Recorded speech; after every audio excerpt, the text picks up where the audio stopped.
UP में outsource कर्मचारियों के लिए बड़ी खबर।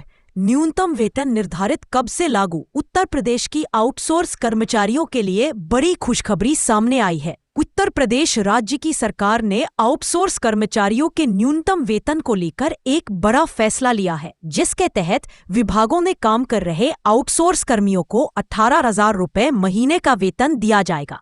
बता दें, सरकार के द्वारा यह बड़ा कदम संविदा कर्मचारियों की आर्थिक स्थिति को सुधारने के लिए और उनके जीवन शैली में सकारात्मक बदलाव लाने के लिए उठाया गया है। कब से लागू किया जाएगा नया वेतन?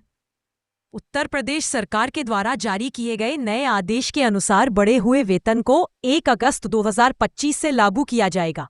बता दें, इस वेतन की बढ़त को श्रम और वित्त विभाग ने संयुक्त रूप से पुष्टि की है और इसी के साथ सभी बोर्ड, निगमन और विभागों तथा सभी कार्यालयों में साफ निर्देश भेज दिए हैं, जिसके अनुसार 1 अगस्त 2025 से न्यूनतम वेतन का भुगतान अनिवार्य कर दिया जाएगा और सरकार का यह निर्णय उन सभी एजेंसी पर लागू होगा जो उत्तर प्रदेश राज्य में आउटसोर्स सेवाएं दे रही हैं।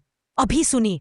समय पर वेतन भुगतान के निर्देश जारी। योगी सरकार द्वारा सभी विभागों को निर्देश दे दिए गए हैं, जिनके मुताबिक आउटसोर्स कर्मचारियों को अब वेतन भुगतान समय पर किया जाएगा और आउटसोर्स कर्मचारियों के वेतन में किसी भी प्रकार की कटौती और देरी देखने को नहीं मिलेगी। इसके साथ ही मिलने वाला वेतन सीधा कर्मचारियों के बैंक खाते में स्थानांतरित होगा, ताकि पूरी प्रक्रिया पारदर्शी रहे। बता दें, अब सभी विभागों को निगरानी तथा रिपोर्टिंग की प्रक्रिया भी शुरू करनी पड़ेगी, ताकि यह सुनिश्चित किया जाए सके कि आदेशों का पालन सही रूप से हो रहा है।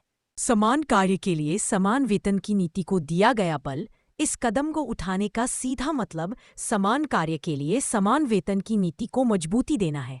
इससे कर्मचारियों के अंदर काम के प्रति उत्साह बढ़ेगा, जिससे विभागीय कार्यों में सुधार आएगा और उनकी गुणवत्ता भी बढ़ेगी। बता दें, सरकार के मुताबिक साफ निर्देश दिए गए हैं कि 18,000 रुपए से कम वेतन किसी भी कर्मचारी को नहीं दिया जाएगा। अगर ऐसा होता है तो कम वेतन देने वाली एजेंसी और कंपनी के खिलाफ विभागीय कार्रवाई की जाएगी।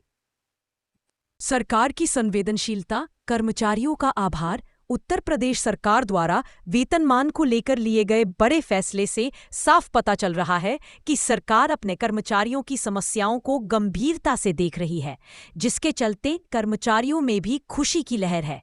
सरकार के इस निर्णय पर काफी कर्मचारियों ने आभार जताया है और कहा है कि इस फैसले से उनका काफी मनोबल बढ़ा है और अपने कार्य में वे सभी अब पूरी तरह से प्रतिबद्ध रहेंगे। आउटसोर्स सेवा निगम के गठन के बाद भर्ती से लेकर तनख्वाह देने तक की जिम्मेदारी निगम ही संभालेगा। एजेंसियों को बाहर करने से सरकार को भी बचत होगी।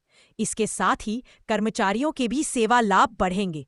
निगम के गठन का प्रस्ताव योगी कैबिनेट की अगली बैठक में आउटसोर्स कर्मचारियों को अब एजेंसियों के उत्पीड़न से राहत मिलेगी। आउटसोर्स सेवा निगम के गठन के बाद भर्ती से लेकर तनख्वाह देने तक की जिम्मेदारी निगम ही संभालेगा।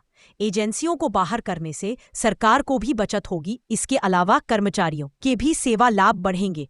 सूत्र बताते हैं कि निगम के गठन का प्रस्ताव योगी कैबिनेट की अगली बैठक में रखा जा सकता है।